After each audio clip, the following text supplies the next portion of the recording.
وضو جن چیزوں سے ٹوٹتا ہے، منصور صاحب انڈیا سے، وضو کتنی چیزوں سے ٹوٹتا ہے؟ او بھائی، یہ تو آپ نے پورا مطالعہ پاکستان کا پورا سوال پوچھ لیا ہے۔ وضو بہت ساری چیزوں سے ٹوٹتا ہے۔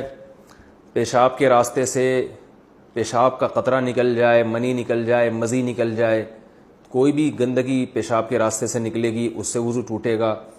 قضائے حاجت کرنے سے وضو ٹوٹتا ہے، ہوا خارج ہو جائے اس سے وضو ٹوٹتا ہے، خون نکل کے اپنی جگہ سے بہہ جائے، اگر خون نکلا اور اپنی جگہ پر ہی پر ہے، وہاں سے ہٹا نہیں ہے تو وضو نہیں ٹوٹتا، لیکن خون نکل کے اپنی یعنی زخم والی جگہ سے سرایت کر کے دوسری جگہ پہ چلا جائے تو بھی وضو ٹوٹ جاتا ہے۔ اسی طرح پیپ اگر زخم سے نکلی اور اپنی جگہ پر ہی ہے تو وضو نہیں ٹوٹتا، لیکن اپنی جگہ سے سرک گئی اور ایسی جگہ پہنچ گئی جہاں زخم نہیں ہے تو بھی وضو ٹوٹ جاتا ہے۔